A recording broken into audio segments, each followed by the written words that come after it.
Hey, we're back, and I always do this thing where we put an exhaust on cars and I forget to show you what it sounds like before.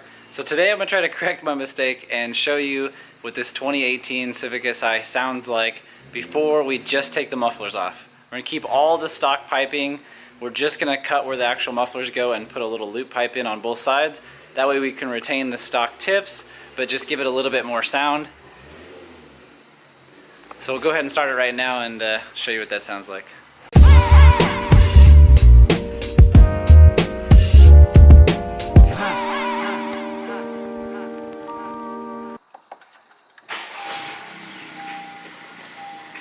Alright, give me like a little bit of rev so we can hear it.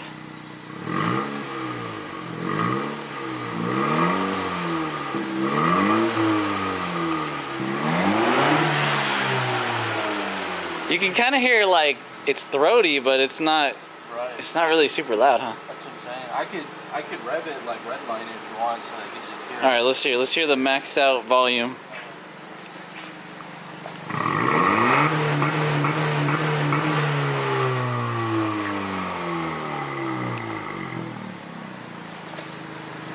All right, you guys can see that there's two muffler bodies underneath there.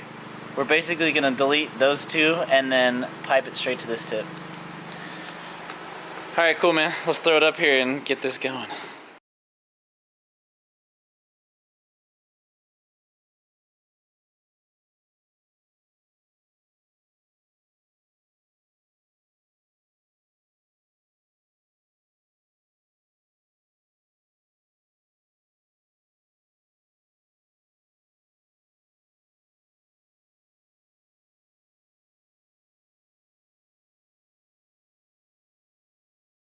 Alright, it's time. Let's fire it up.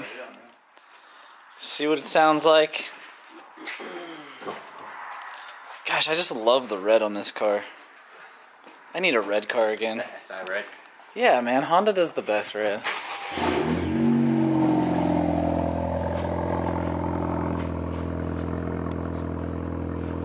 ahead, give us some revs, yeah.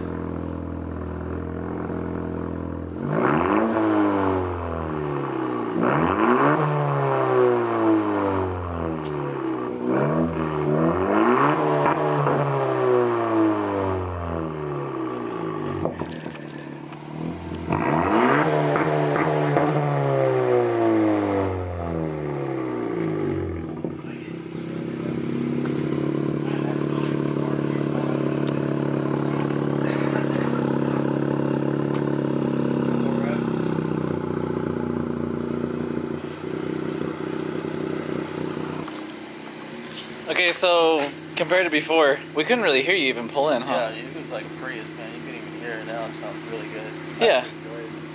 Nice. It's not so loud we're like waking the neighbors up, but you know, louder than stock. Now we can actually hear it. Right on. Ah, it's a good first mod. Something to do while you're waiting for them to come out with like a real exhaust. Seriously. Pretty cool. Man, it's been a while since I picked this camera up and filmed anything, but I had something today come in that kind of inspired me to pick it up and film. So, if you guys remember, if you've been following the channel long enough, this is Sergio's car. It's a road race 350Z. It's the Rev Up model 2006, and he's had it for a little while. We boosted it, and he took it to do some track testing, and he was having a little bit of a challenge keeping the coolant temperatures low enough to complete, you know, large amount of laps. So like he would go like 4 laps and the car would be kind of hot. So we've done an upgraded radiator, and while it was in here we decided to do an upgraded clutch, and now we are doing a different turbocharger. And I thought I would show you guys the new turbocharger because it's pretty cool. Garrett has some new housings and they've changed some of their stuff up, but anyway, it just looks super different and cool. But yeah, the other reason you haven't seen much on this car in a while is that I was working on the roll cage, and I don't know that I showed you guys anything to do with it because it was just a lot of work and I just needed to get it done, but came out really good. Check it out. We were able to get a seat mounted, the carpet and some of the dash pieces back in, and the roll cage is completely welded and finished. Check it out. It's actually not too bad to get into. You got to kind of climb over this bar, which is why we added this removable steering wheel. He got the Works Bell hub in the back here, which is kind of nice. And this steering wheel feels freaking fantastic. I mean, I'm not really like a person for name brand stuff, but this one, you know, is definitely quality. So it's probably worth whatever it cost. And this seat feels fantastic too. Basically, you have to have something that's rated at a certain level for the road racing class that he does. And this is one of the more entry-level ones that works, but man, it seems super nice to me. Amazingly enough, look at how crazy tight the fitment is. Sergio's super tall, so we had to kind of sit him way back in here. But he fits really good. You can get in and out of the car super nice, and I'm really happy with how this actually came out. Okay, I got this turbo out, and I had to tap the housing for the boost line really quick, but while I have it out, I figured I would show you guys, you know, what the new housing looks like. It's pretty cool. Like, it's kind of similar to the old one. They got this ported shroud that looks cool, and now it says Honeywell instead of Garrett, or just nothing at all like it used to. And I still don't know why they don't tap these factory, but I guess maybe not everybody uses it. But we went ahead and tapped this fitting in there. They've redone some stuff in the back too. They used to not offer some of these smaller sizes in a V-band outlet, which is, it's kind of nice. Now it's a 3-inch outlet with a .78 AR housing, which is pretty cool. If you guys are wondering what AR means, it's just the basic, like the volume that goes through the back housing. So like with this being smaller or bigger, you know, bigger will spool a little bit later, but it will allow more horsepower to go through it, and smaller will spool earlier, but you know, obviously at some point will restrict horsepower, kind of like a smaller exhaust in general. So anyway, I got this thing all clocked and staged, ready to go back in. Now we're just going to install it, and hopefully we have no issues, so we can get this thing back on the dyno today and see if it makes more horsepower than the last one.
Kind of funny because like the best shit that I ever do in cars, I never get any of it on film ever.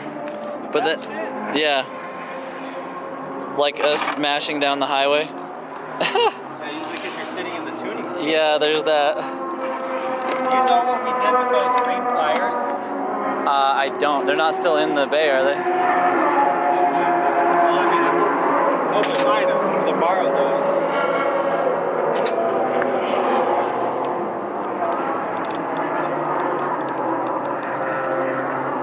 I don't see them in there. I'm gonna go ask him to take them back. I don't know if you want to borrow them anymore.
Yeah. I was having too much fun. Oh boy. I was like, fuck that. You were way back, like you started after everybody, and then you were way ahead of like the Camaros and a bunch of other cars. Oh, you yeah. passed them on the course somewhere?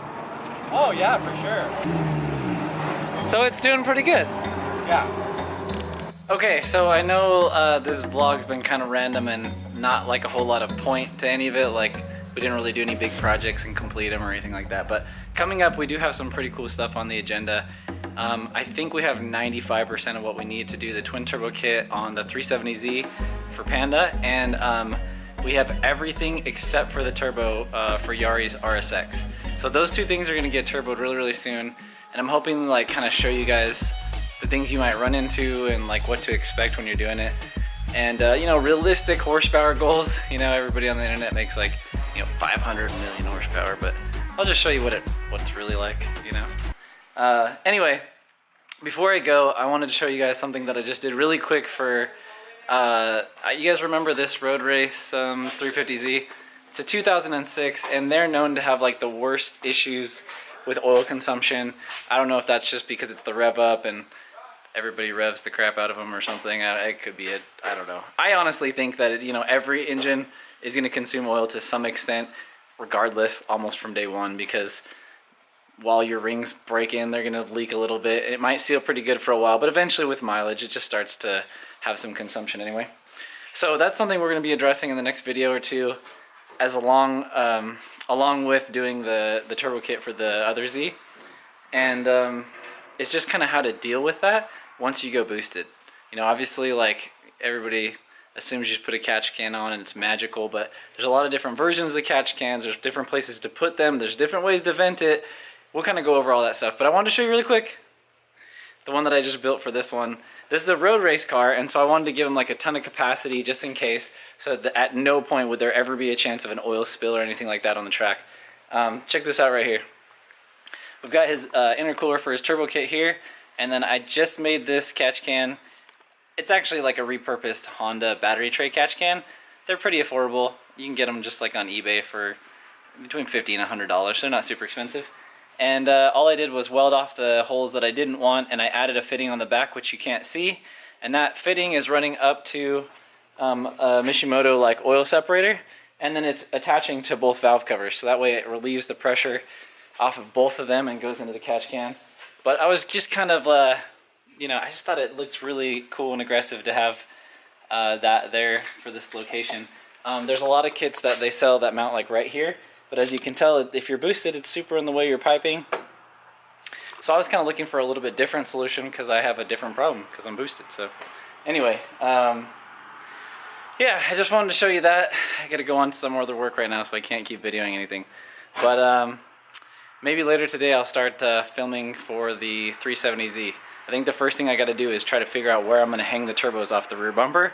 So stay tuned and enjoy the process of figuring that all out with me. But anyway, I'll see you guys in the next video.